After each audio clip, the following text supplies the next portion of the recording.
First of all, we just want to thank you guys for just sharing this moment with us. It's a monumentous moment that we're making here in DC. Don't mind what they say, because what we can do is based on the unity of this room. For me, starting off as a child soldier from Liberia, West Africa, I was kidnapped at 4 years old. There was a lot of mental trauma going through life, living here at age 5, 6 years old. I realized that life is tough, right? We all know that. And one thing that really helped me was cannabis. So when people say, why cannabis? You can do this anywhere. It's the reason why we started. So with no further ado, I give you Empress Hila. Thank you so much for sharing that with us, Louis. And I think that's really important that we keep that kind of in our heads, is why are we here? Why are we part of the industries that we're in? And what ways can all of these different parts connect to each other to make a better world, a better future for all of us? So welcome to GreenGaurd. Social equity meets private equity. We're going to be transforming the cannabis industry through social programs and innovation. Can we please give a round of applause to all of our sponsors? Thank you everyone so much.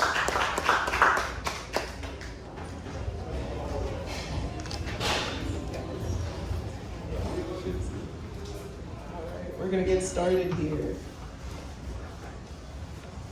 All right, let me give you an introduction. So GreenGaurd currently is Washington, D.C.'s first social equity cannabis company, and we are also the only licensed carrier company in the city. Our innovative approach is not only going to address the needs of the cannabis industry, but also emphasizing a strong commitment to social equity and initiatives within our communities. We're going to start with a brief overview. We're operating as a nonprofit. We prioritize social responsibility in the cannabis delivery sector. We plan to implement a medical cannabis transportation network that can optimize logistics and waste management operations. And this commitment to efficiency and equity positions us as a leader in the cannabis delivery landscape of Washington, D.C.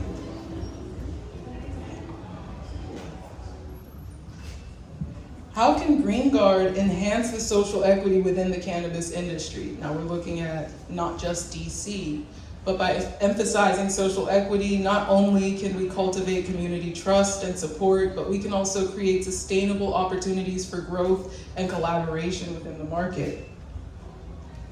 In this industry and in the city of DC as a whole, as we all know, it has been marred by historical inequities. And we plan to take a proactive stance by implementing strategies that uplift marginalized communities. Through our targeted community programs and equitable business practices, our organization can not only champion social equity responsibility, but also dismantle barriers faced by underserved populations. This approach promotes a thriving environment where all stakeholders can benefit, and we emphasize the synergy between economic success and social equity. So this is our mission statement. GreenGaurd's mission statement is to create an equitable access to the benefits of the cannabis industry while promoting environmentally sustainable practices. The organization envisions a future where cannabis operations continue positively to society and support local communities. By striving to integrate social programs alongside our business practices, GreenGaurd aims to uplift vulnerable populations, providing housing, education, and workforce training opportunities. The vision also encapsulates the commitment to sustainable growth that aligns with social justice initiatives and empowers individuals, fostering community development. Ultimately, GreenGaurd seeks to serve as a catalyst for change within the cannabis landscape. Let's get into the real meat. So next section is about our operations and licensing. We serve under Washington, D.C.'s medical cannabis carrier license, positioned uniquely within the cannabis industry. This exclusive license allows us to provide compliant and efficient delivery services that can be essential for medical cannabis distribution. Okay, you speaking. So we're going to talk a little bit about the courier license. So the courier license was originally established to facilitate retail to patient delivery within DC and ensure efficient access to medical cannabis. Now, through our achievement, we've been able to secure the first and only courier license in the city, and we plan to leverage that to ensure that the cannabis industry is as compliant and safe for everyone involved as possible, especially in the space we're in. We're still considered medical cannabis, even if you can register by yourself. So everybody needs to make sure that their information is as secure as possible, that they are as secure as possible. And we're gonna be supplying this support for all of our patients, and this is coming from our retailers, our cultivators, everybody. We are working directly with all of them to make sure that this is as seamless as possible. The medical cannabis courier license promotes safe and compliant delivery of medical cannabis to the patients of DC. And that's us, delivering your cannabis. Our unique position as a licensed courier is an exclusive position that eliminates competition for direct delivery services in the city. This allows us to forge solid partnerships with local growers and dispensaries and ensure smooth supply chain and consistent waste management. As a licensed courier, we commit to legal compliance and safe transportation, and we plan to set the bar for professionalism and reliability in the industry. We have a few goals for the unified medical cannabis transportation. We are setting the bar, but we're not quite there yet. So for the unified system, our vision is to create a cohesive system that facilitates efficient transportation between businesses and patients. Now this is business to business and business to consumer. And we have advocated, and we're successfully on the first step of unifying the transportation in DC. We have successfully lobbied. There will be a bill coming out soon that will lay out our business-to-business transportation responsibilities that our license now gives us the opportunity to participate in. And we have some pretty far-reaching goals for sustainability, as you'll see. We are aligning with environmental sustainability with our approach to promote practices that are eco-friendly and compliant with regulations. Stakeholder support. Of course, everyone that invests in the cannabis industry feels like at this point, there's still a lot of volatility in the market, but we're here, and we're here along with a lot of other cannabis business owners in here to really show that cannabis can be a stable and secure business that you can invest in and promote for the future.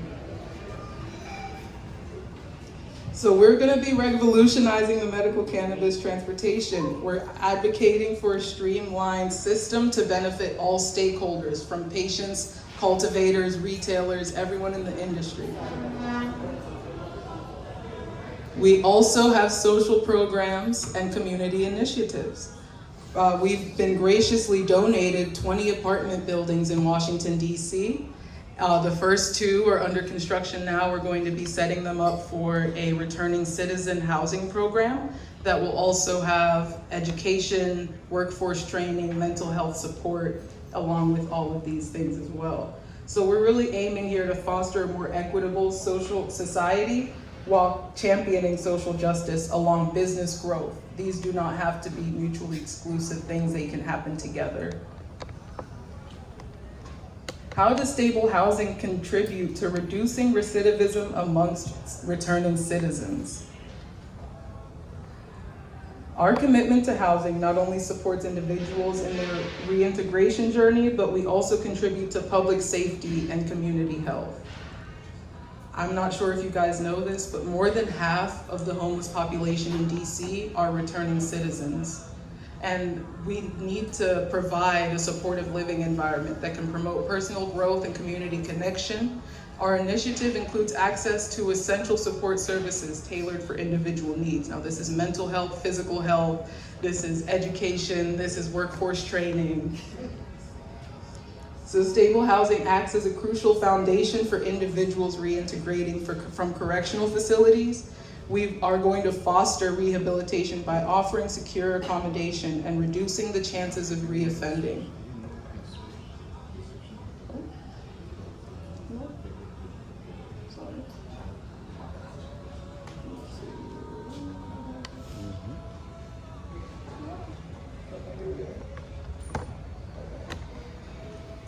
This is really what a lot of what we're doing here is about. I mean, we're going to be raising money. We're going to have the waste management program. A lot of people in here, I'll say, love cannabis, but it's really about the people. It's about how we can give back to them. A lot of people were affected by the war on drugs, but there are other socioeconomic issues that can affect someone to the point where they may be incarcerated, whether it's their fault or not, but we need to make sure that when they come home, they have a home to go to, and they have a way to get back into society, they have a way to get back into work and really contribute to everything that everyone's trying to do together. We also have support programs for homeless youth and their families. So we're working to help homeless youth and their families in DC by creating safe shelters and support spaces. This is the rest of the buildings that we've been donated are going to go towards a variety of these needs. These accommodations can help them find stability, which is really crucial for getting education and job opportunities. You need an address just to get a driver's license. So there's really not too much you can do without having a home first. Our program is going to include workshops and resources to support families improving their overall conditions. Coding the Gap. This is a program that we put together to basically provide IT a full comprehensive technological training to children and their families and their parents. This initiative aims to equip parents and children with vital IT skills, including coding, networking, and cybersecurity to address the digital divide. The importance of education is key here. After housing is secured, what is the next step that someone can take to get back into society, get back on their feet, and get back to where they need to be in life? Tech-driven fields, as we all know, can help individuals achieve their goals, improve their lives. Tech is in everything we do today. There's nowhere you can go where you can escape having at least a little bit of technical training. So at least giving them that initial jump start can send them to where they need to be in the future, regardless of what industry they end up in. These career opportunities they can encourage them to find fields and jobs that have a higher paying earning potential. A lot of these jobs, once you have something like an IT certificate, that can bump you up one more level to get a little bit closer to where you need to be.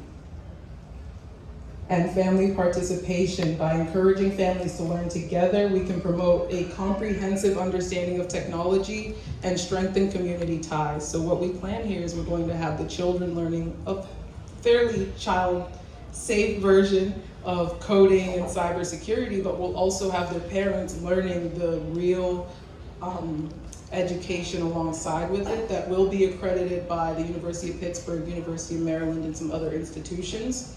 And these accredited certificates are something that not only are they learning along with their children, but the entire family is coming together to learn what the real meaning of the technology that we all are exposed to every day actually is. So the digital divide not only describes the digital divide between the older generation and the younger generation, but it also describes the gap between the level of IT education that people have and what they need to survive in the workforce, regardless of what industry they're in.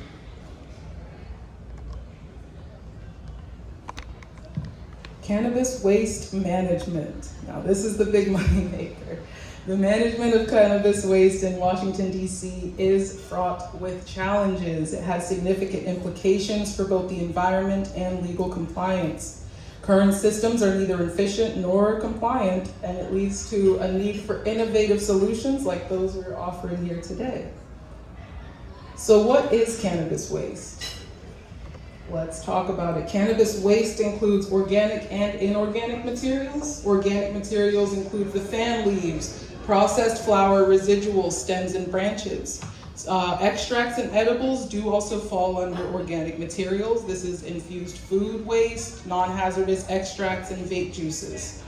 We have inorganic hazardous or hazardous waste. Now this includes glass and metals, plastic, paper, or cardboard, but we also have extraction solvents, cleaning materials, and contaminated products. These contaminated cannabis products include grows that have been contaminated with mold, pests, anything that can't be really put back into a system where, as you'll see coming up here, there's going to be a lot of moisture, so we don't want that mold to permeate into the rest of the waste, but it can be handled as well.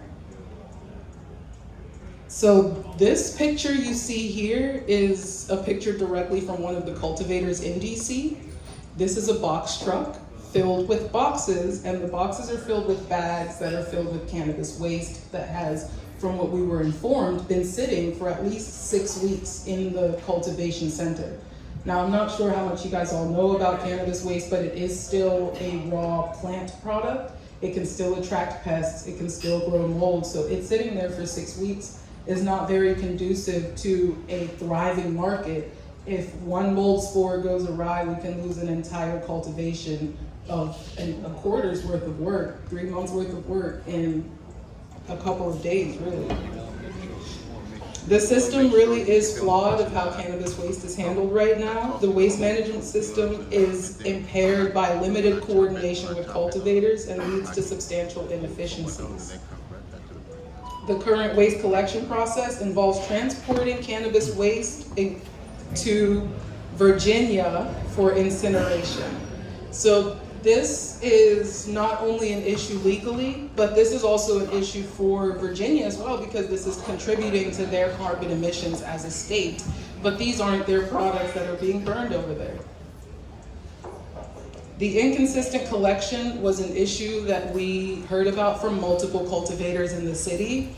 Irregular collection schedules create issues such as pest attraction and problems with facility sanitation, further complicating cannabis waste management process. And the lack of facilities. So this really happens because there isn't a facility that can process cannabis waste in DC. They still consider it its own separate product that needs to be processed separately, so it can't go into municipal waste. It has to be processed a different way. MPD picking it up once every 6 or so weeks to drop it off in Virginia is not the best course of action for the city. I think we can come up with something better. So how can cannabis waste be transformed into a sustainable resource? Through strategic waste management, we can not only meet regulatory requirements, but we can pave the way for sustainable energy production. We can transforming the cannabis waste handling to ensure compliance and maximum value. We can implement an advanced in-vessel composting system as the first step in a modular program for efficient waste processing. In that modular program, we're gonna go from cannabis waste to compost to jet fuel by the end. There's a few steps in between and we'll definitely get there, but just so you see where we're starting and going. We're gonna be promoting a circular economy within the cannabis industry for sustainable growth. The waste we produce can still come back to the cannabis industry and help us 2-3 times over before we're done with it. So we have a few transformative solutions for how this can happen. In-vessel composting. So this is going to be step 1 of our modular waste management program. So the different modules are going to start with composting and work its way up to the, what you'll hear later, the gasification process, that's what they call it, where the jet fuel is basically refined and extracted. You'll see that coming up. The process here is controlled. The in-vessel composter enables precise control over temperature, moisture, and aeration to enhance the decomposition speed. Odor reduction. We mentioned this as a problem with the cultivators. If your waste is sitting for 6 weeks, not only do you have pests, you have mold, but you also have an odor problem. So this system is enclosed and can minimize the odors and pest attraction and promote a hygienic solution in the waste management project. The turnaround time is pretty quick. Now, from what we heard actually a couple of days before this event, it might be quicker than 6 to 10 weeks because of where our final goal is. As this is really a modular program, this is going to be the first step. The byproduct, the compost, can be ready in 6 to 10 weeks to be used either as compost or taken on to the next step in the jet fuel production process. We're going to be supporting a circular economy in cannabis, and this is really a pilot program, so this is something that can extend to the entire municipality, can extend to entire states, entire countries even, and really reduce the carbon footprint of not only Virginia, but DC, other states that have not only cannabis waste, but any waste, as we'll see coming up here. Sustainable aviation fuel, SAF production. Our innovative approach transforms cannabis waste into sustainable aviation fuel, SAF. This offers an environmentally friendly alternative to traditional jet fuels and also addresses the critical need for sustainable solutions in the aviation industry. What is sustainable aviation fuel? Sustainable aviation fuel, or SAF, you'll hear all of these versions spoken in the space. It's an innovative biofuel derived from renewable resources, including plant materials and waste products. As we adopt this system, it's essential for the aviation fuel to minimize their environmental footprint, and they can embrace renewable resources. And we can leverage these resources to reduce the reliance on fossil fuels and allow for circular economy in aviation as well as cannabis, and lower the carbon emissions and more sustainable future for air travel. Why turn cannabis waste into jet fuel? Of all the things we can turn it into. The biggest cause of carbon emissions globally is the burning of fossil fuels for electricity, heat, and transportation. This includes coal, oil, and natural gas. These are used extensively to power plants, vehicles, and all industrial processes. Sustainable aviation fuel can reduce carbon emissions by up to 80% over the life cycle of the fuel compared to traditional jet fuel. So our cannabis waste management program will leverage advanced technology to convert the cannabis waste into SAF, sustainable aviation fuel. And the conversion process significantly reduces waste and helps to lower carbon emissions. So by transforming this waste into a valuable resource, we're enhancing sustainability in the cannabis industry and in the aviation industry. Something I'm going to mention before we get into this video here is that, as we mentioned before, all of these steps are going to be modular. They're going to start at step 1 of composting and really build on top of each other. The byproduct of each of these steps is another valuable tool that can be used in a variety of industries. So as we mentioned, the composting, we can use it to plant, but we can also take it to the next step and turn it into biochar that can be used as a solid fuel source. Through the gasification process, we're getting gases that can be used as a gas fuel source before it turns back into a liquid for the aviation fuel. So all of these steps are different byproducts that come from the plants and plastics that we have that can still be used efficiently. This is a quick this is a quick video, 7 minutes. How light fluffy this material is. Trash. Sorted, shredded, and piled into heaps. But when United Airlines says this garbage, it sees jet fuel. Or more specifically, sustainable aviation fuel, known as SAF, which Can you guys hear it? to decarbonize aviation. But there's a supply problem. Producers made about 15.8 million gallons of SAF last year in the US. Major US airlines used about 17.5 billion gallons of jet fuel.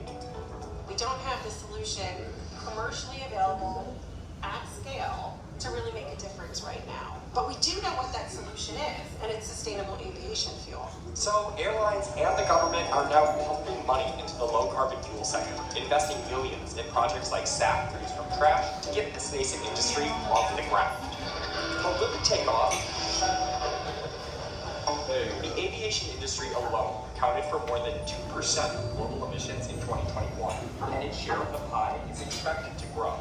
Unlike the auto industry, which is moving away from fossil fuels to battery power, commercial jets still need liquid fuel to fly.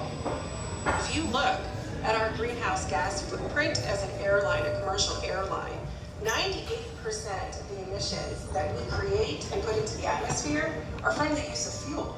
SAF is what's called a drop-in solution because it can drop in place of petroleum fuel. It doesn't require new infrastructure or new planes. The SAF on the market today can cut emissions by up to 80% compared to conventional jet fuel. In Sparks, Nevada, Fulcrum Bioenergy is working on a fuel with a bigger promise. We produce a fuel product that has zero net impact on carbon emissions. It starts with trash, about 350,000 tons of it each year. After sorting out things like rocks and metals, the leftover garbage is made into that confetti-like material. There's paper, there's wrapping, there's plastic shreddings. It's the feedstock for Fulcrum's fuel. All of this material, what you're seeing in this warehouse here, will convert into about 100,000 gallons of transportation fuel.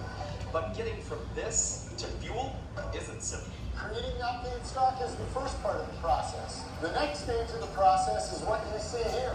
Taking that feedstock with the white conveyors going up to the top of this first gasification tower, beginning the process of transforming that feedstock into usable gases. It's a three-stage gasification process.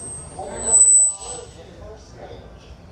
The process creates carbon monoxide and hydrogen molecules, known as syngas, which is then cleaned and sent through this Fischer-Tropsch system. But here, those gases are actually converted into a liquid transportation fuel that can be sold to refineries or ultimately will be modified or upgraded into jet fuel. Fulcrum opened this facility, its first commercial scale plant, last year, and it says it will produce 11 million gallons of its synthetic crude oil product here by next year. United, Cathay Pacific, Japan Airlines, and others have already signed offtake agreements with Fulcrum that can see the company deliver 290 million gallons of its fuel annually. It really is all about supply. I mean, let's call it what it is. There's not a lack of demand for low carbon SAF. Which is why, outside of Fulcrum's Nevada plant, 25 SAF production refineries are now planned or open in the U.S. alone. United is already pumping a blend of jet fuel and SAF onto its flights here out of Los Angeles, as well as San Francisco and Amsterdam airports. In 2022, it used 3 million gallons of SAF. This year, it expects that to hit 10 million. But United has a goal of net zero emissions by 2050. Overall, I need 4 million gallons of fuel. So if we're talking about 10 million gallons of SAF, it is far below 4.1% of my total fuel supply, which is really where we get to the crux of the issue. How do we generate more production? How do we create more supply so that it's not less than 0.1% of my fuel? Earlier this year, the airline launched a more than $100 million fund to invest in startups looking for new ways to produce SAF from feedstocks including alcohol, forest waste, and of course, trash. It even enlisted Oscar the Grouch to draw attention to the effort. Trash like that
U.S. SAF production to 3 billion gallons per year by 2022. Estimated global projections show the country won't quite hit that, but it will scale to more than 2 billion gallons a year by the target date.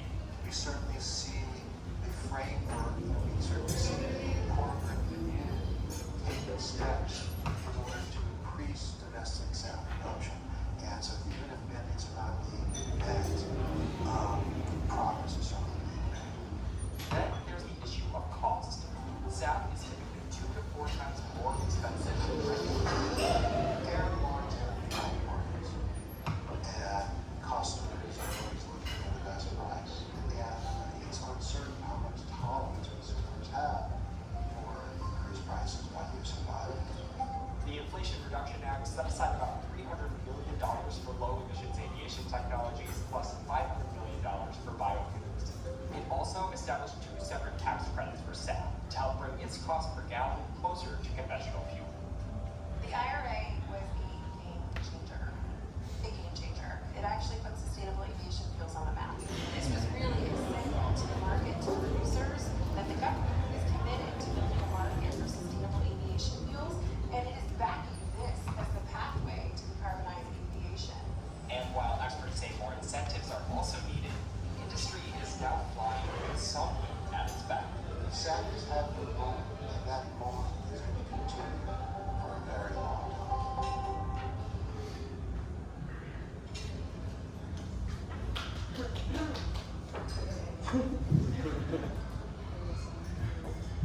Awesome.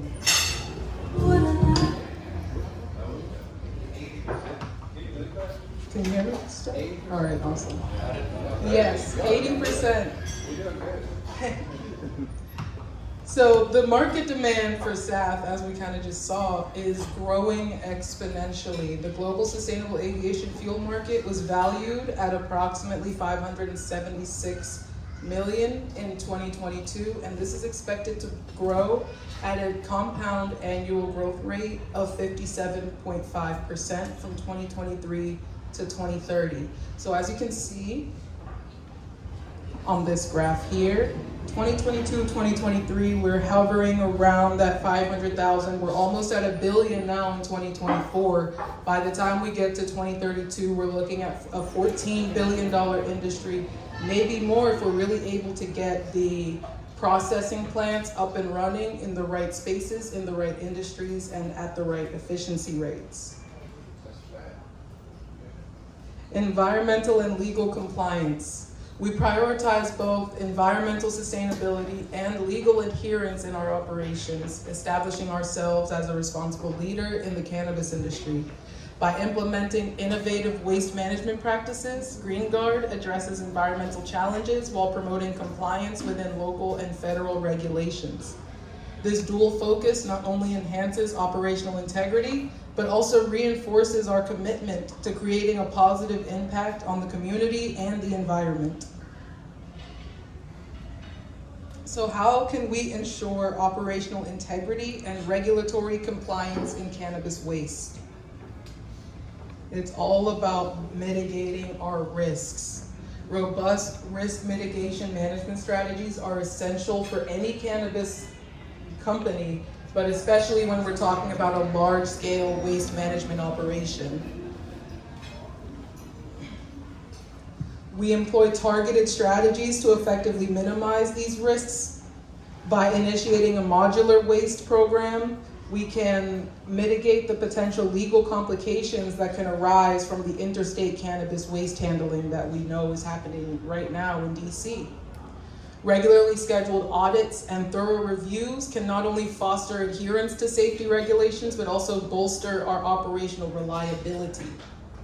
Strengthening ties with local law enforcement and regulatory bodies enhances our risk mitigation framework and creates a proactive stance towards compliance and safety. I'll tell you this, since we got our license and really started this process, every elected or appointed official from APCA to the mayor has heard about this situation. They are hearing from us, and they won't stop hearing from us until we have this program up and running. So what are our future projections and goals? We're poised for significant growth as of right now, with plans to scale our waste management program and extend our impact beyond Washington, D.C.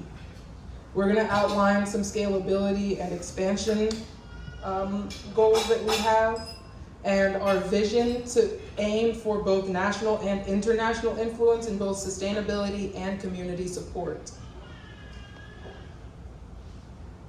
How can the waste management program be scalable? How can we start from a city that's only 10 square miles and work our way up and out from there? So the program is designed to easily replicate successful initiatives across different regions while adjusting to local regulations. One thing we know is that regulations in the cannabis industry as far as waste management are kind of across the board right now, but I think with a successful pilot program, we can really set the standard, set the precedent for how every other jurisdiction should be handling their waste. We have a modular approach, as I mentioned earlier. Our modular system enables gradual scaling and lowers our initial costs while enhancing the operational efficiency as cannabis waste volume increases. So I'm not sure if you guys know this, but DC is kind of going through a bit of a change right now. We only have a few cultivators. We only have maybe, I think, 10 official retailers have opened their door as of right now, but we're really looking for this market to boom in the next few months. From what we heard, there were 186 licensees in the process of getting ready to be placarded and ready to be opened.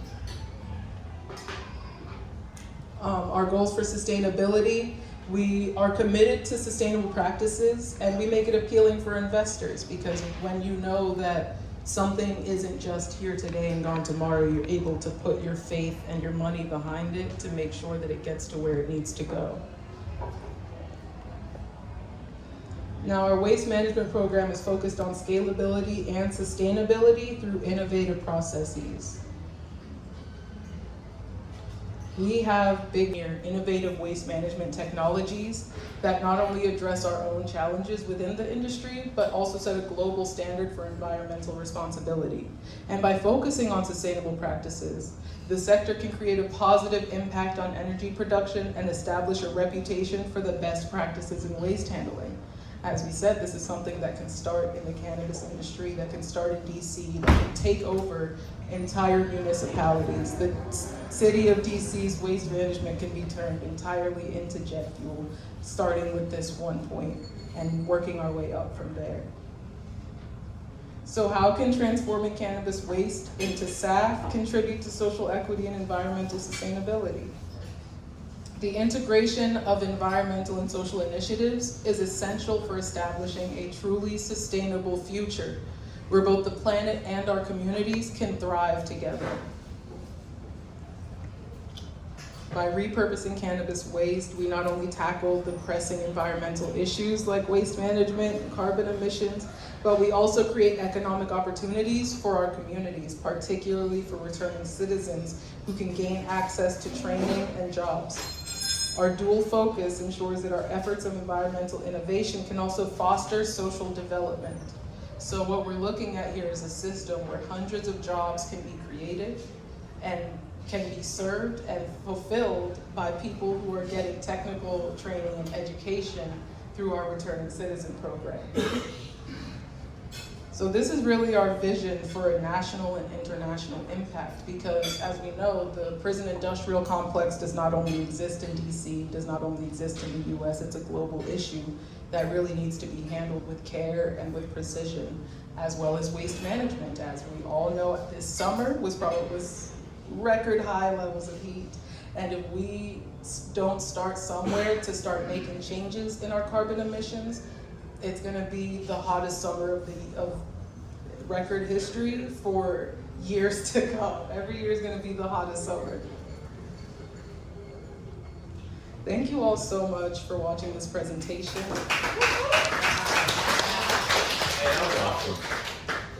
Thank you. I hope I hear and answer a few more if anybody has any questions after that presentation. Quick question for you. Yeah. So what is the process of disposing of the waste now? I know that they were under the IRO 70, and so it's not heavily regulated. So what is it's just throw it in the trash can? So the I-71, I'm not sure if you guys know about the gifting initiative in DC. You can go into the gift shop and get, that is not regulated, so they don't have a set waste disposal plan that they're supposed to follow. As far as the medical program, it is written in the regulation that the waste is picked up by MPD and taken care of. What's not written in the regulation is that MPD, the 2 to 3 officers that come to pick it up, they take it to Virginia to the landfills, and it eventually gets incinerated or just sits there for however long. The truck that you said that had the waste sitting on it, Yeah. so that doesn't go to Anacostia, that goes to Virginia? Yes, that goes to Virginia right now, yes. So they're very much wasting a valuable thing they could use to make more money. I like it. I never heard anything. So what you guys are trying to do is important. Yeah, I mean, I hope it's important to more than just us. We got all of you here, so. Question, so is your waste only being picked up from your growers and processors and also dispensers? We're a new dispensary in Maryland, so this is, all this information is great information, but where is your waste picked up from who? So the waste is going to be initially picked up from cultivators, dispensaries, even home grower, anybody in the cannabis industry, because technically cannabis waste cannot be processed with municipal waste as of right now. So any cannabis waste can be processed through our system as an alternative to the municipal waste management system that exists currently. So you're able to pick up from Maryland? As of right now, no, but this is something down the line. We're hoping to set up a similar project in Maryland or have some sort of agreement where we can transport in between states if a national legalization model comes before that point. You can't. So you are able to, as of right now, you're able to transform the waste into another product, or is that something that's in the future? And if it's something in the future, are you talking about developing a waste management situation, sort of like Fulcrum, or are you, that's the plan you want to? So Fulcrum's is an all-in-one situation. They take the waste from waste to jet fuel, or I think to refinable byproduct that can be made into jet fuel, all in one step. What we're looking at for DC is the modular approach. So we're going to start with one section of the process here with it, which is the composting. We do have our expert here on that machinery to help us answer some of those questions when we get to the panel.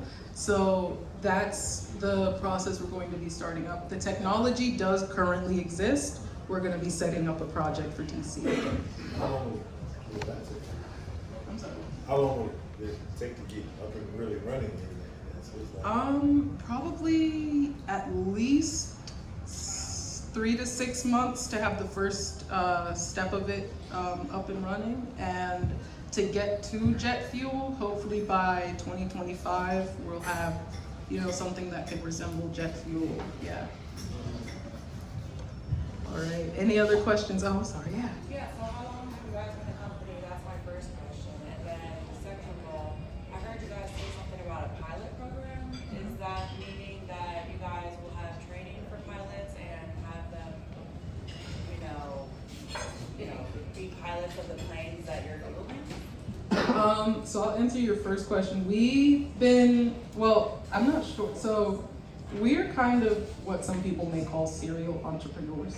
Yes.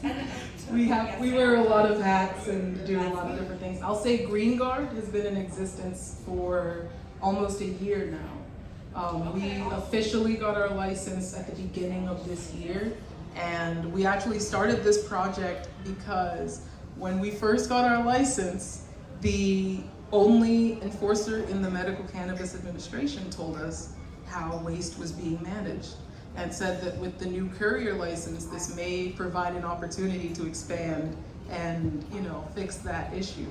And we thought incineration, that's a good way to just get rid of it, but it's cannabis waste. There's a lot you can do with it than just burning it. And then so another question, have you guys thought about making hemp products and products from just the leaves and the stems and different things like that? Yeah, we definitely have thought about that. DC is a little tight on space for too many like large scale operations like that, but other jurisdictions, we really hope to get something like that up and running where we can start actually creating cannabis packaging from cannabis waste. Yes, see, that's what I'm talking, that's renewable and sustainable energy resources right there. That's Yeah. what I'm all about, so it's like amazing to be able to hear how efficient Yep. this is. You guys have been able to find it. Yeah, we really plan on the system to be zero waste by the end.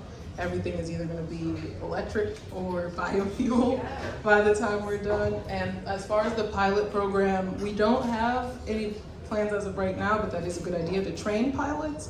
But for pilot program, we basically mean that this will be just almost like a test to see how this system could work in a situation like this in DC, and then expand from there into bigger projects or other municipalities that are bigger than the city. I think this whole idea, everything that you guys are about is just amazing. Awesome. Thank you. I definitely can't wait to discuss that further. Yeah. I was wondering what kind of policy advocacy in Maryland can we be doing to support the expansion of this innovation? So one thing that we've seen New York has in the process right now, a bill that is, working through the different levels to require dispensaries and cultivators to recycle a certain percentage of their waste. This is something that I feel like can only really be enforced once we have the infrastructure to support something like that.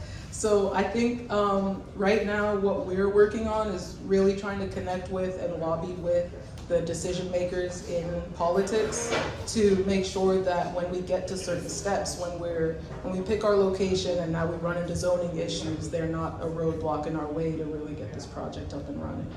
So specifically, if there is any way that we can help with the policy, if we can, talk about that. Definitely. I would have to take a closer look at the current Maryland waste disposal policy to see where we can really make some improvements or changes, but I definitely think that creating the infrastructure and then enforcing a certain level of recycling in the industry can be done, I don't want to say easily, but it can be pretty streamlined. It's cannabis, it's plants already. We can do a lot with it than just burning it.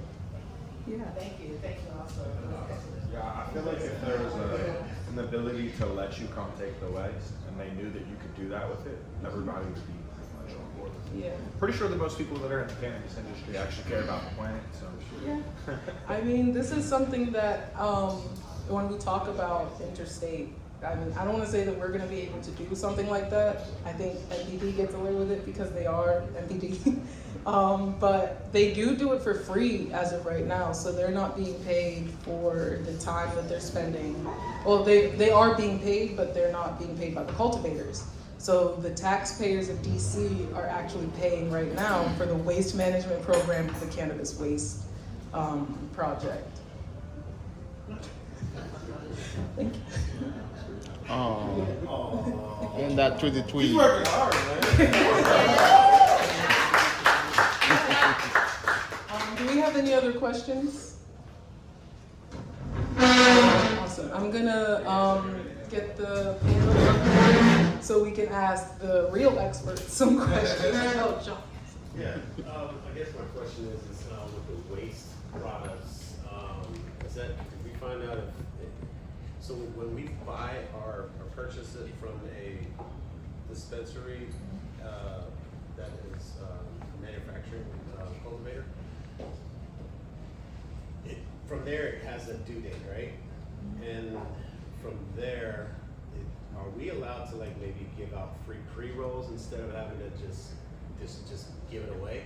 I mean, is it something that, I need to know something like that. Is that I would like to say yes, but unfortunately, I don't know if I have the authority to answer that question. I think one of the same issues is a lot of the waste that they're trying to collect isn't usable anymore. It's already once we. Because is there a shelf life on it? There's a shelf life, yes. I do not know about this one. but I would assume that it also has a shelf life just like anything else. At least that, to the extent of what the government knows, that they're going to put a date even if it doesn't have one. If it's not, it's more like I also think that they're going off of like things that can be sanitized, so it's no use for. All I think it's right. kind of cool. Definitely. Okay, so that's it for the, is that, oh, yeah, one more, sorry. Oh, yeah, so I have an idea of what I'd really like to talk about further, but how do you guys know of HRCA?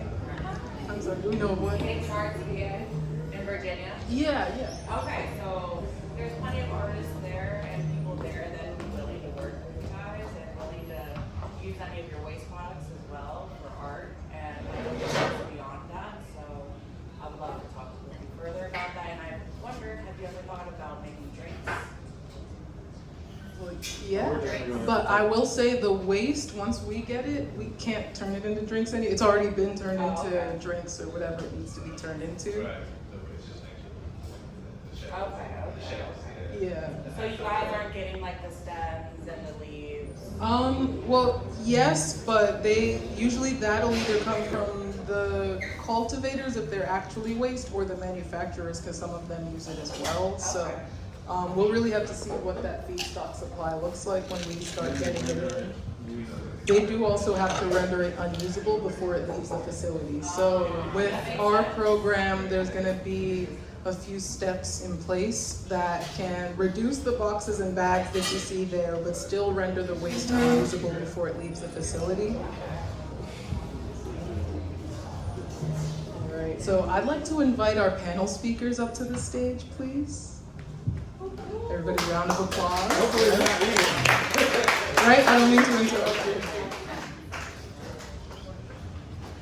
All right. Light, camera, action. I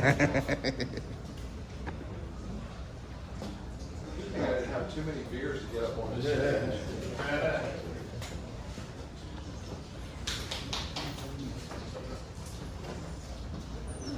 Everybody, please give our panelists a round of applause.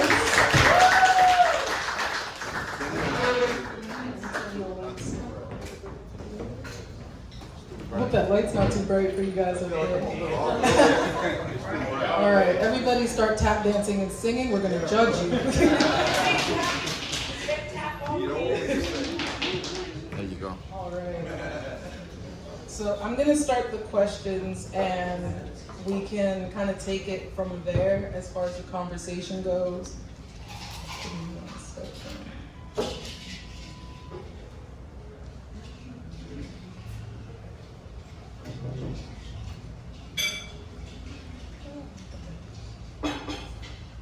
Okay. So I'm gonna move up here, actually, excuse me.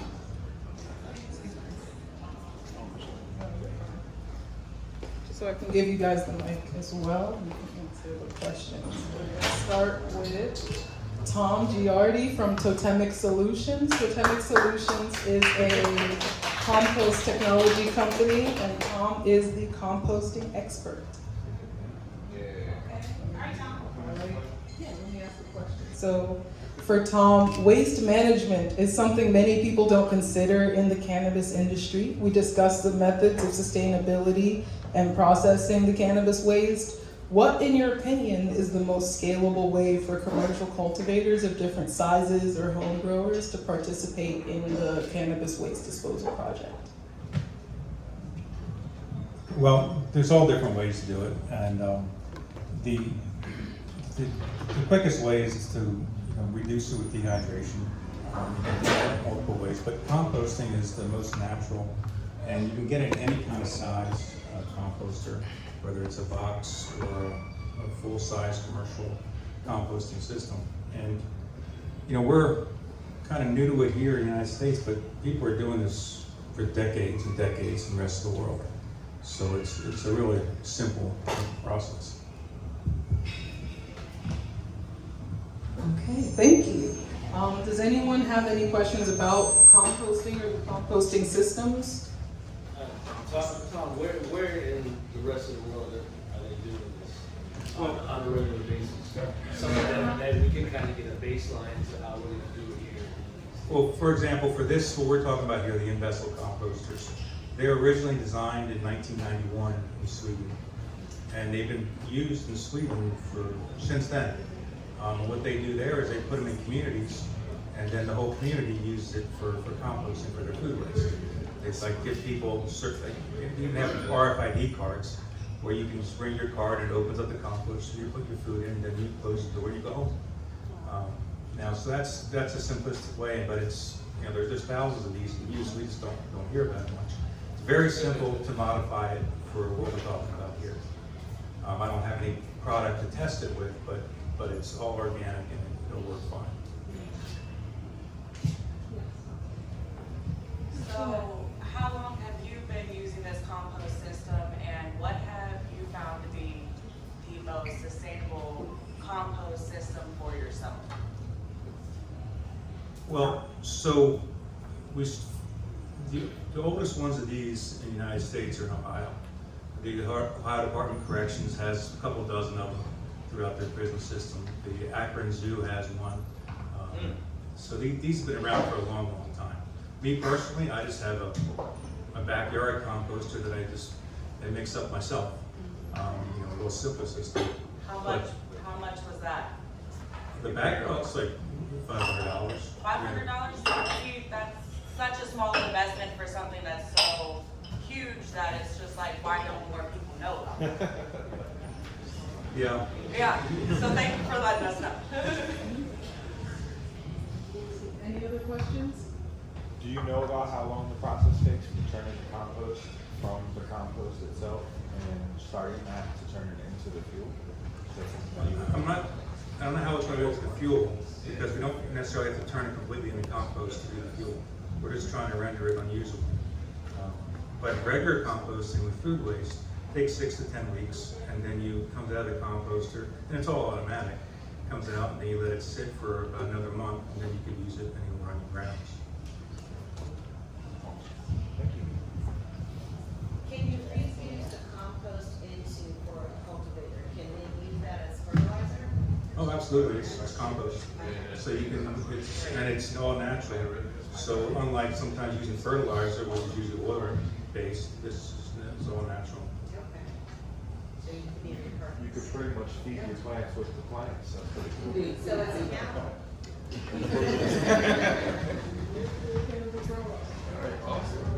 Thank you so much.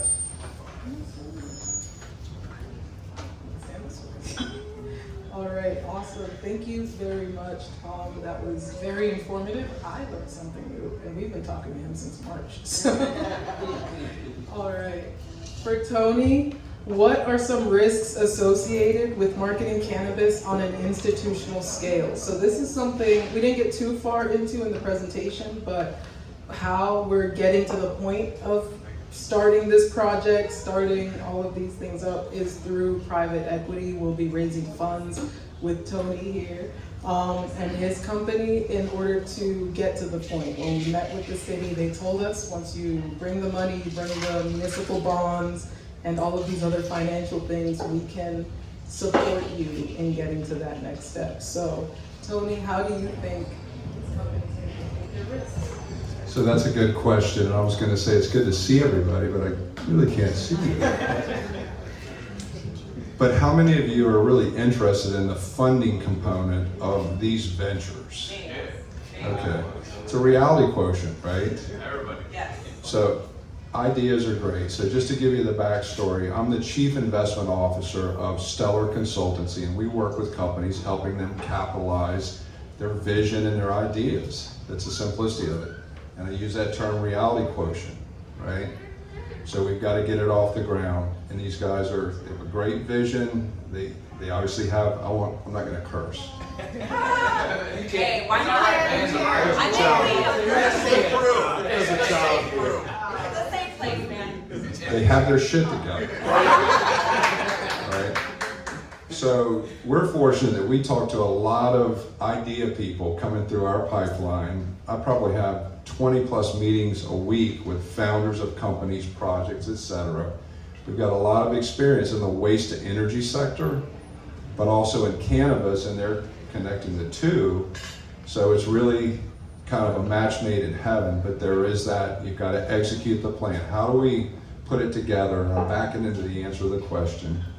But the key construct is, everybody thinks cannabis, there's risk attached to it. We touched on risk mitigation. That's a key driver in how we evaluate companies and opportunities. And the theory around, well, that's what the investor's looking for. So what do investors want? High returns, low risk. How do we present that? And that's the key. And I always tell stories. It's like, so when I was a very young man, I was a marine engineer sailing on these big merchant ships. Anybody from Baltimore here? So remember the ship that hit the Key Bridge and knocked it down? You have to be from Baltimore to know that one. This is going to back me into the answer to the question, right? So when I was I was really young, right? I'm an old man now, but I was probably 20 years old, and I was sailing on those ships, and I come back to Baltimore because that's where I had gotten my marine engineering education, and of course knew where the bars were, right? So I get off of deployment and I go to this bar and I walk in, and there's these two girls that are really cute and virtually no one else. And one of the girls was this, come to find out, a blonde Polish girl. And they were shooting darts, right? So I'm like, wow, here's an opportunity. And I go over and I challenge them to a dart game, and they accepted my offer, and they proceeded to kick my ass. And the blonde Polish girl bought me a beer, and we've been married for 38 years. So the answer to the question is, it's going to be the mandate of what the investor's looking for. And that's what we're working with these guys on, of, you know, sure there's risk, sure there's aversion to fill in the blank, right? But we target the mandate of the investor. So my wife had a mandate for whatever reason for this gawky, skinny kid getting off a ship, right? I was literally just off the boat. But that's the answer. The mandate, the focus in looking for those opportunities that are social equity, that are waste to energy, that are environmentally sensitive. But the bottom line is there's a capitalist opportunity here. So that's the story. So does that answer the question in a roundabout way? But we know that we need to buy the man. Yes. Yeah. We gotta buy them beer, bro. And I have a joke, which I can't help myself. Go ahead, let it go. So you mentioned the gasification process. That's not what my wife, you know, gives me a hard time about when I eat a chili dog. So that's it, I'm done.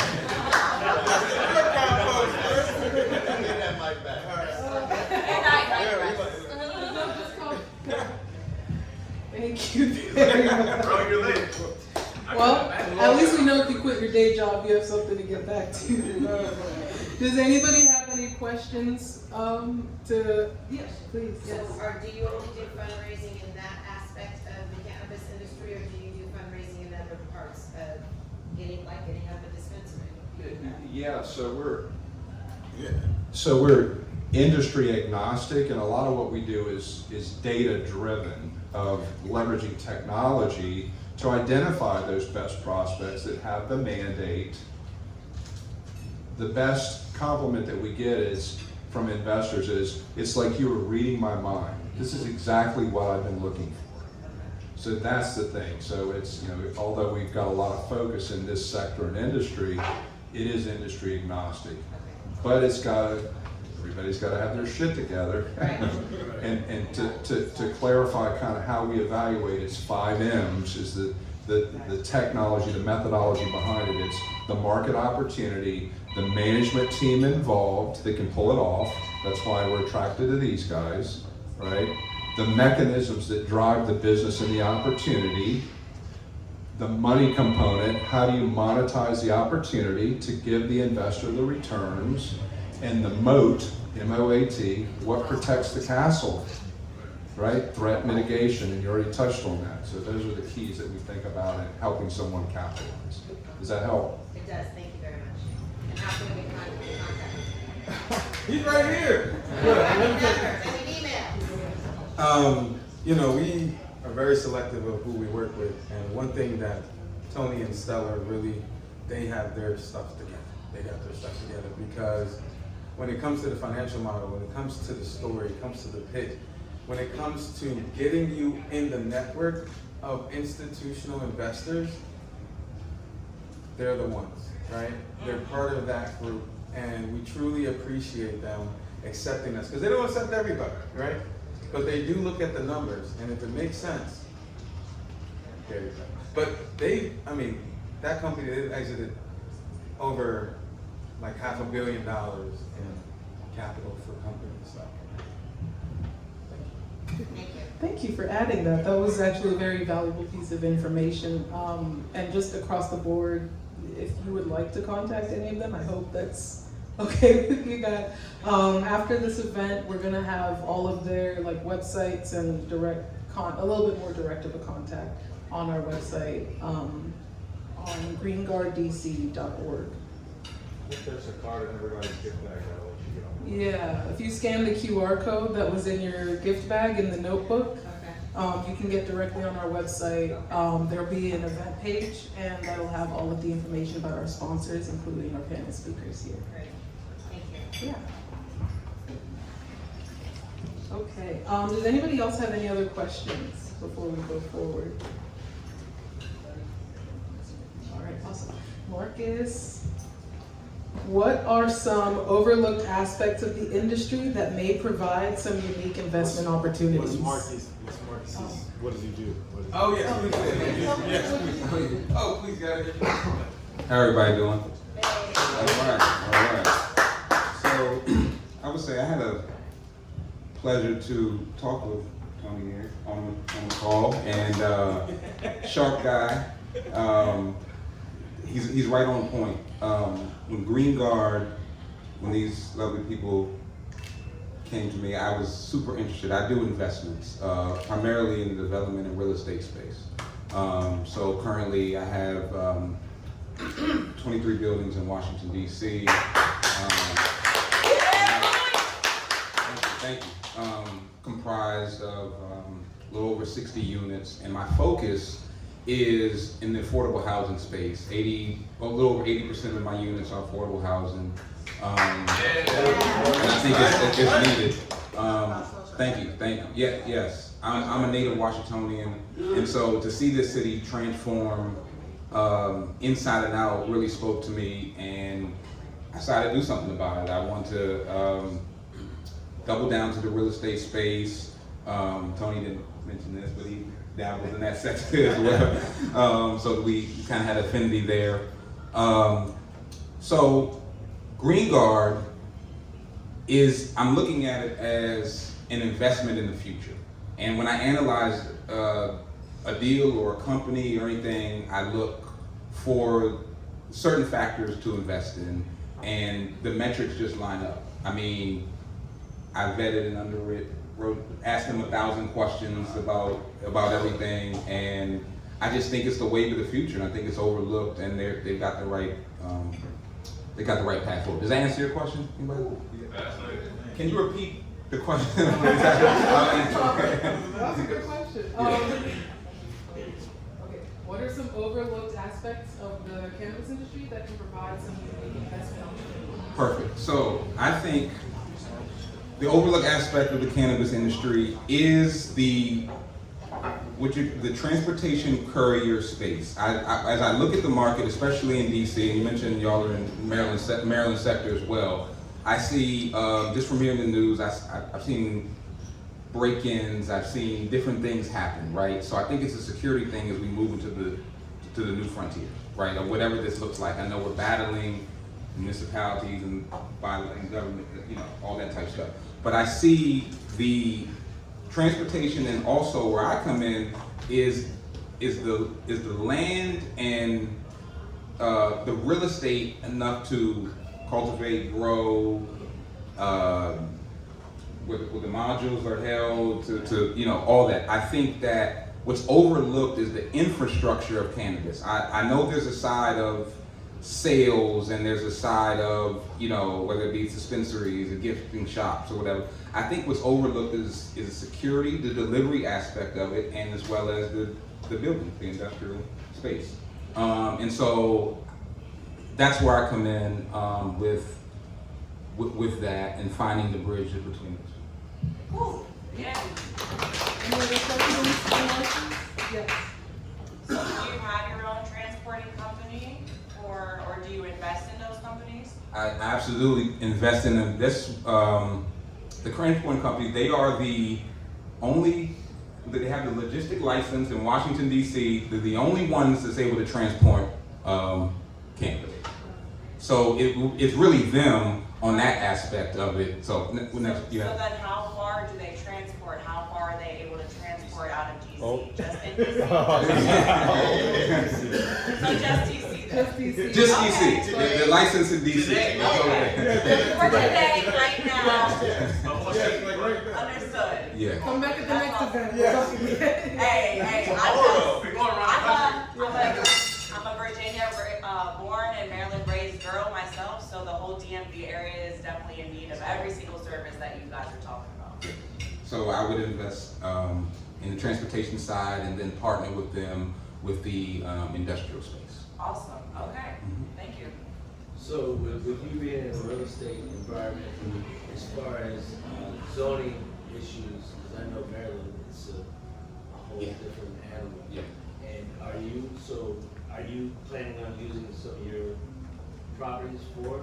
Absolutely. We've already, So some of them were in the presentation. Right. Yes, in the affordable housing space as well as the prisoner reentry. Just a quick thing about that. My mom for years, she worked in the prisoner reentry nonprofit space. So it's really touching, and it's absolutely right. Like the numbers of the repeat offenders is crazy, and so there's not a lot of programs for that.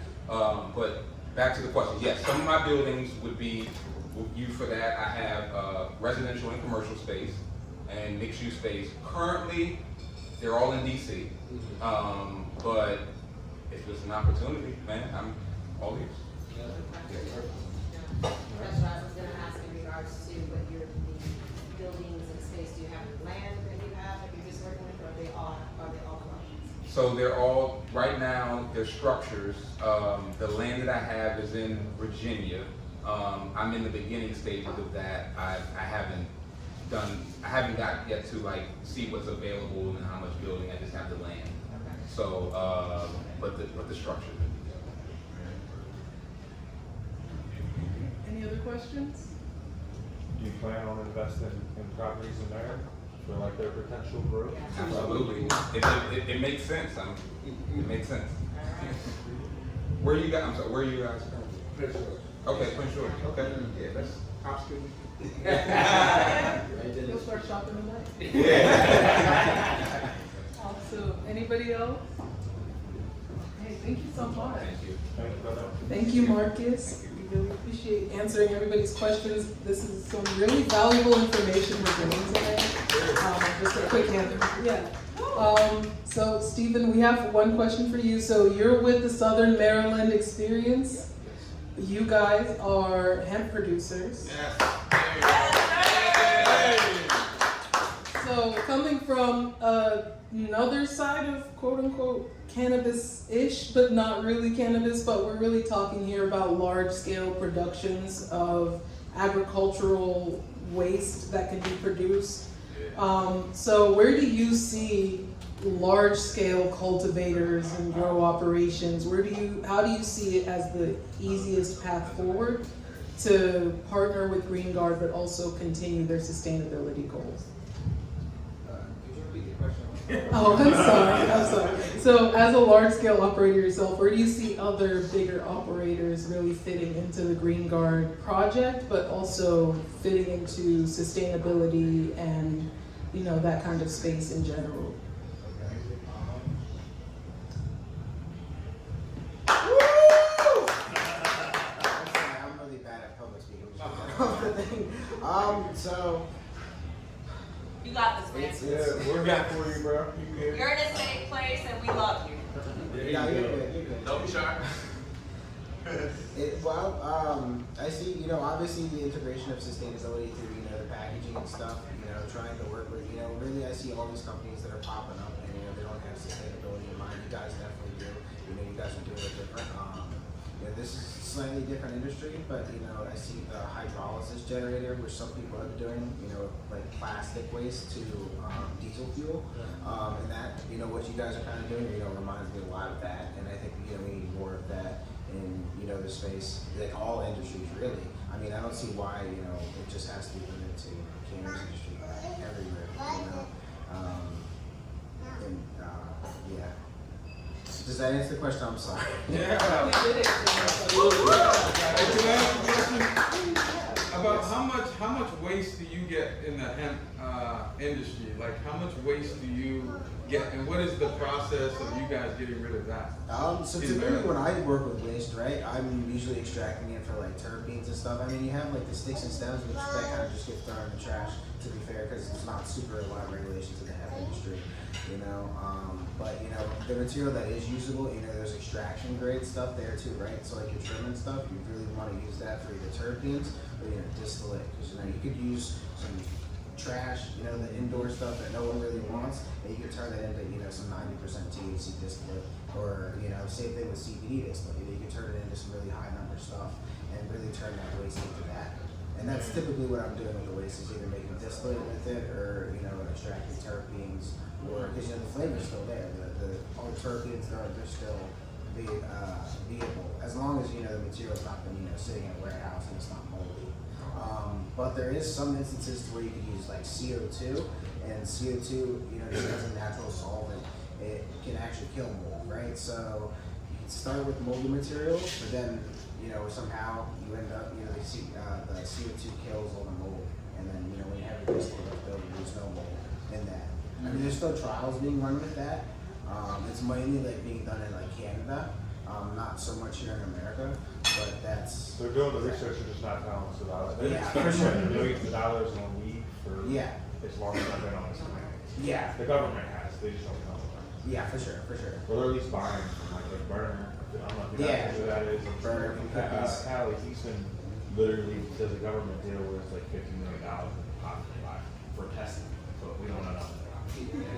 Yeah. Can y'all capitalize what Ms. Dillon just said, so we understand what you just said? Oh, sorry. Yes. Let me give you the mic. Everybody give a hand to Chris. Sharing some education. I'm sorry, what were you asking? Repeat what you said. Kind of recap what you just said, because I couldn't really understand what you were saying. I didn't hear you.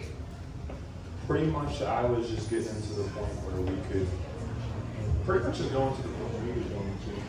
I'm not gonna lie to you, I'm a little more not as good as public speaking as he is. Never used a microphone, so I'm not entirely too sure. I'm also very, very stoned. So. Well, then that makes it better. So I'm not exactly too sure what I just said.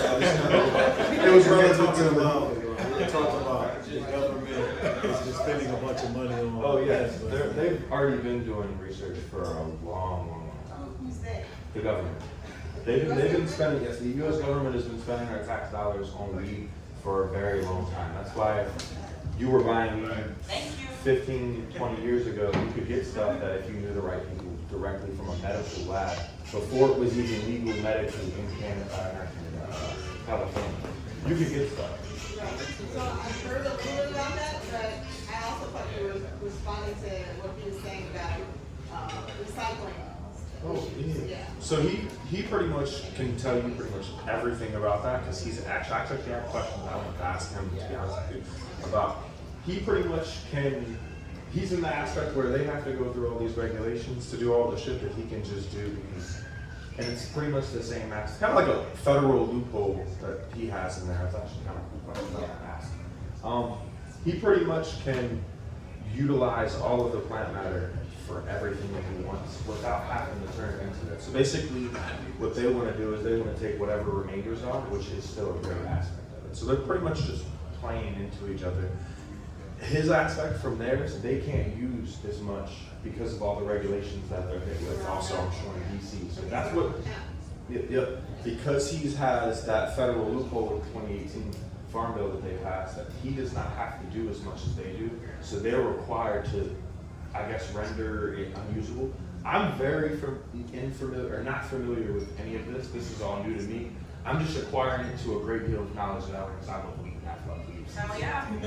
Same here, bro.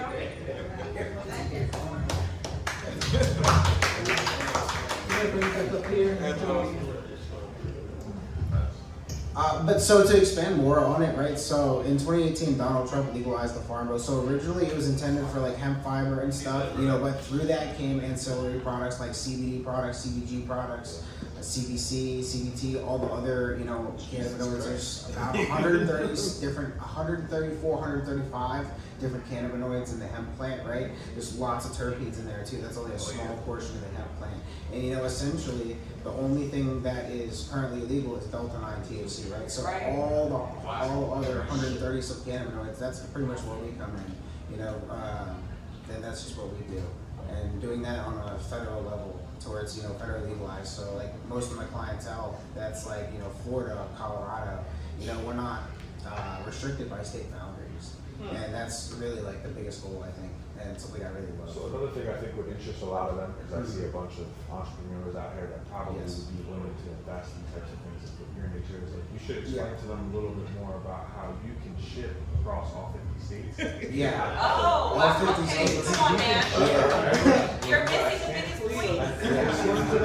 So this is big situation right now where a lot of people don't understand the difference between THCA and THC.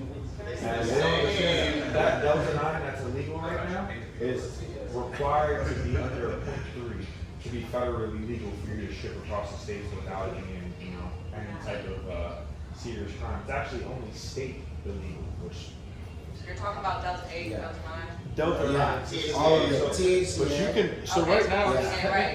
And then 10, and then it just goes up. Well, so I mean, historically, right? Everyone just thought it was THC, right?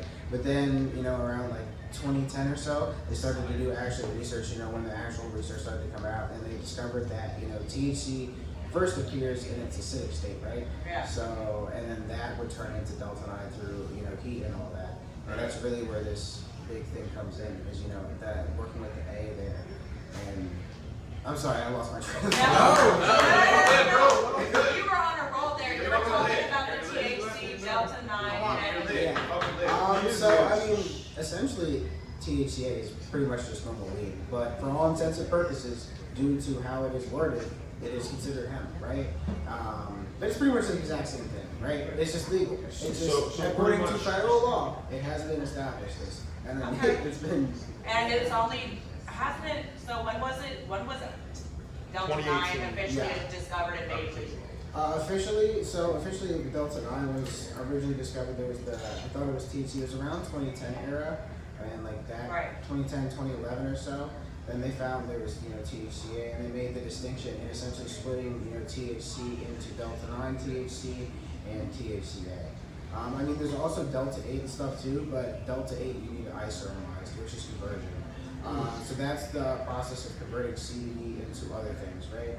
So you turn CBD into Delta-8, or you turn CBD into Delta-9. You can do that too. That's been done in the medical cannabis industry for years. They just never told you that. Right. Because at the end, it's the same final product. Yeah, it's alchemy. And that's what they don't like talking about or letting us know about, because the government wants to capitalize off of everything before we actually know about it. Yeah. A point I was trying to make, I think is one of the most... Power to you, man. Thank you for doing all the work that you're doing. Question, in regards to, I'm a little confused. Sure. About the hemp plant. Yeah.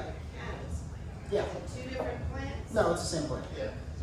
It's Okay. honestly, it depends who you ask, right? So for me, it's the same thing. But you can ask someone else, and it's completely two different things. You know? But honestly, I think it's the same. It's the same, grown the same way. It's, you know, if you see a bear in the woods, someone tries to call it a bear. It's a bear. It's still a bear. You see a bear. Doesn't matter if it's black or brown. All in how it's extracted out. It's all in how it's grown. It's all in how you bring out the terpenes and Yeah, absolutely. Absolutely, yeah, and you can grow, you know, traditionally when you're thinking of hemp, you know, you're thinking of more like CDA dominant plants, but you can grow CDA dominant plants that are identical to that of the traditional marijuana or the cannabis, right? Same smell, same look, whole 9 yards.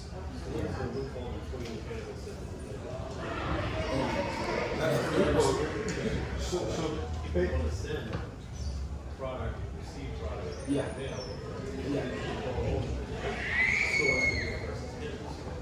No, there's a few cannabis stores. So I work with a few operators out of Colorado specifically that have transitioned from the medical market into the hemp market as well, right? And they've really become vertically integrated in that aspect.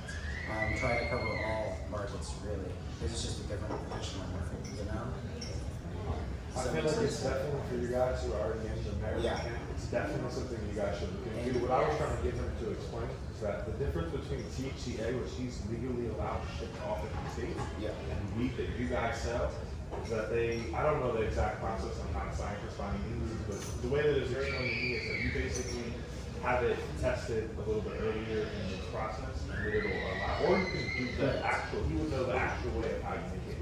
You get under that 0.3, which it basically does all of the same aspects of legit weed. You can get high from it, you can get high, you buzz, you'll have all of the flavorings, all of the terpenes, everything. All it is that it doesn't have this delta 9 over a 0.3 percentage, which is very easy to do and still maintain high quality weed, which is basically you guys could go from just doing a medical cannabis license to doing hemp. You could pretty much have the same thing. You just have it tested a little bit earlier, maybe, or he would be able to answer the question on how to do that. Yeah, so it used to be really tested earlier, and then right? Cure is really where you want to, I see early cure.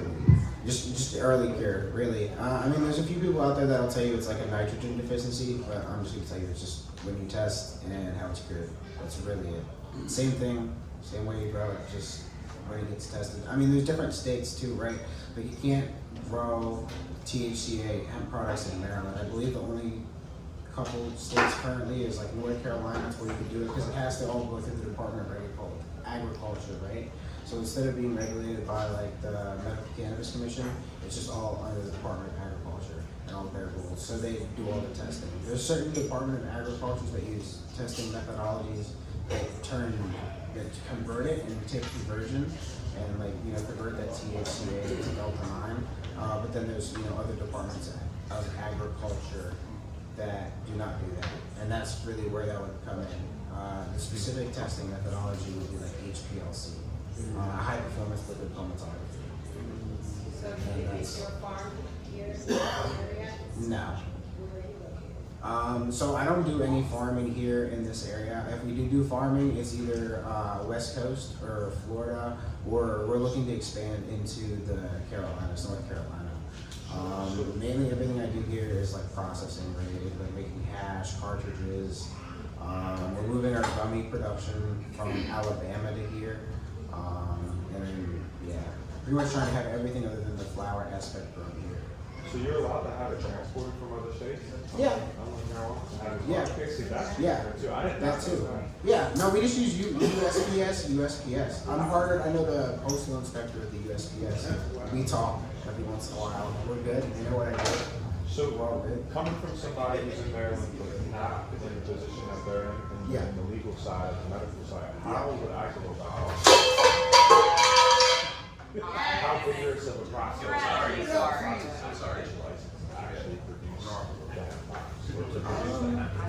Yeah, so it depends on your location, right? It really depends on your location. It's different per state. Different states have different regulations. I mean, there's the federal guys, but there's not really, you know, they set it up to where the states can make up their own. In Maryland, it's pretty much just a business license, an EIN, and then you're good. Unless you're growing the hemp, then, you know, that's what I would get a license. Yeah.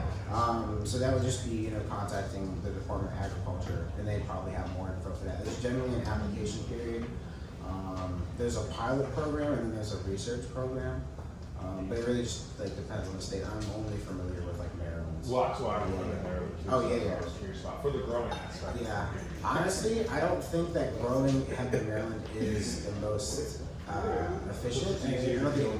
Just go to West Virginia. Yeah. Because even if you are growing hemp right, and you're growing it just to be for, you know, CBD, CBDA, how Maryland is there's a total T value, right? To where if you are growing it in the state, they try to, you know, they're already decarbing it, right? So even in normal hemp plants, ones that are, you know, CBD dominant, you can have a THC that's up like 1%, which, I don't know, as Maryland's definition with the total T, that doesn't fall under hemp. I've known lots of hemp farmers that have moved out of Maryland into like West Virginia, for example, because the limit is like 1% there, which honestly makes sense if you're growing CBD plants versus, you know, the 0.3%. That's total, not just Delta 9, that's total THC. Yes, total T. I'm sorry.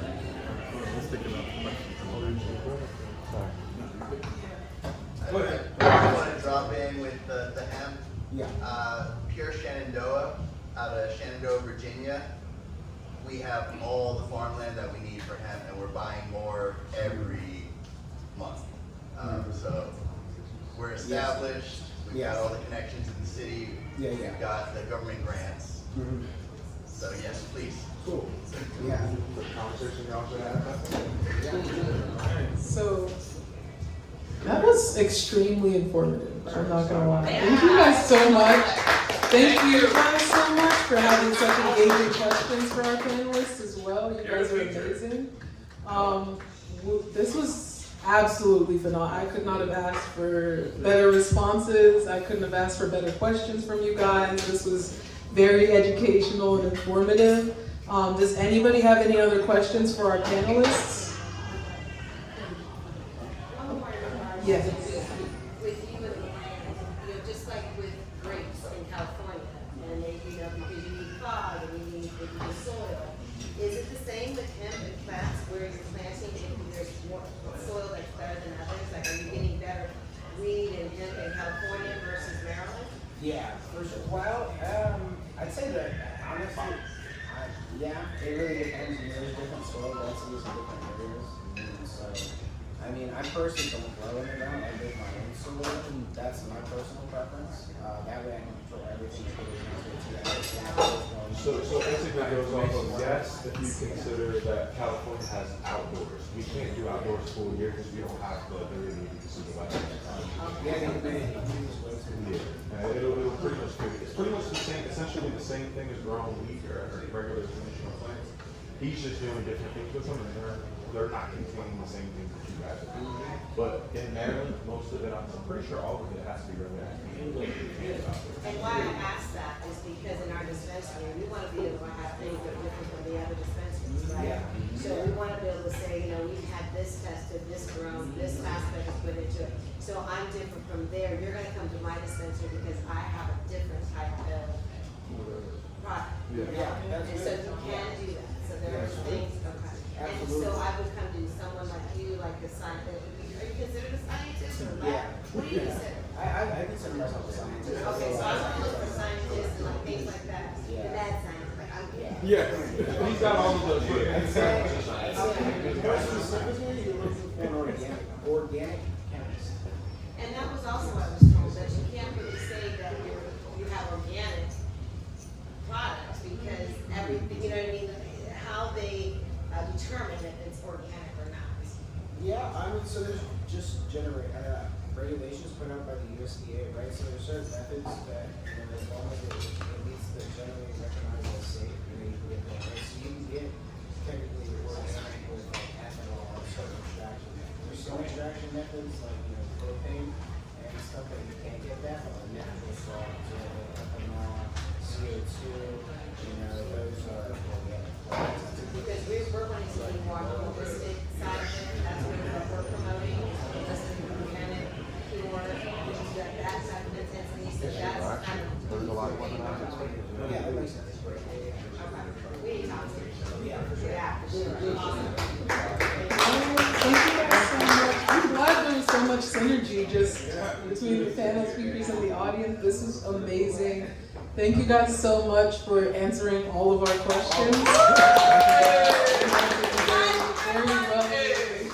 Kudos to you, bro, for doing stuff for all of us. Thanks, bro. That touched me. That was one of the things I liked when you told me about. I appreciate it. Look at that smile. Look at that smile. That's $1 billion smile. Yeah. Hey, there we go. I will say a good amount of the 20 buildings we discussed earlier are coming directly from Marcus. So I hope, we also have a few other partners that are kind of working with us on not just the buildings, but the social programs, the education and workforce training as well. So that's definitely something we look forward to seeing coming up in DC in the next few months. The first couple of buildings are actually in Southeast DC, so we're not too far away from the pilot program of the Returning Citizen Project as well. So, are y'all DC born and raised? Me, yeah. Born and raised? I know you. So keep representing, brother. As Louis mentioned earlier, he was born in Liberia. Liberia? Yeah. And what about you? I was born in Ghana. Oh, nice. Yeah, so that's part of why we're going international with it as well, because when we get to... Bring it home. Bring it home.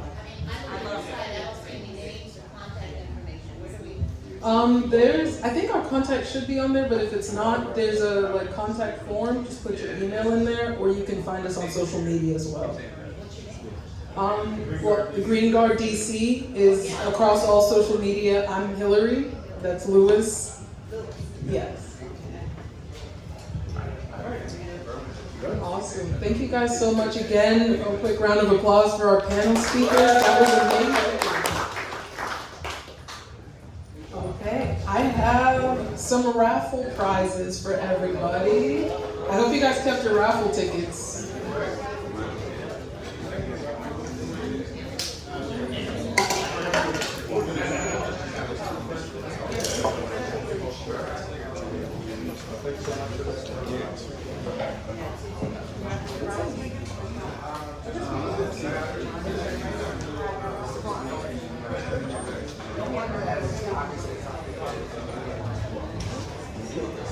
All right, everybody have their raffle tickets? No? Okay. Trying to find them.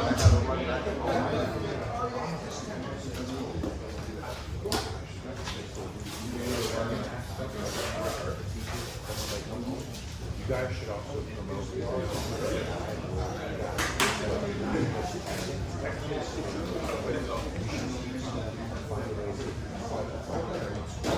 that's what that infrastructure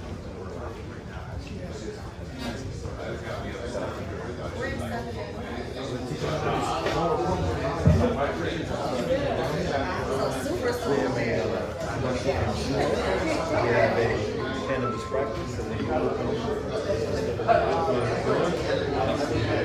All right, who's ready to hear some raffle ticket numbers? All right, so our first raffle prize, we have...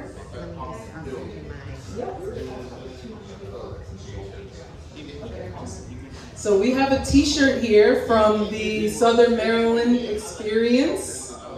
That was one of our panel speakers today. Are you guys ready? All right, so the last three numbers are going to be 542. One off. What? One off? One off. That's not a winner. Who has the 542? 532. We're all checking. Wait a minute. 542. Ooh, that's me. That's you? Wait, let me make sure I have my glasses on. Yeah. That's me. Yay! Oh, and I like this. This is Steven. Oh, that's cool. Thank you. Congratulations. All right, our next raffle ticket is for... What's the next prize? All right, we have another t-shirt. Just in case, we have raffle ticket number 525 is the last three. 525. Anybody? Right there? Hey! I promise we didn't claim it. We actually went to another, we went to an event recently, and everybody that was checking us in, like, we're sitting at one table, they all wanted, like, vacations. And we were like, wait a minute. Yeah. All right, so we have a mushroom coffee. Now, don't worry, this isn't psilocybin. For the psilocybin enthusiasts in the room. These are functional mushrooms, but it's still very helpful. It's still very functional.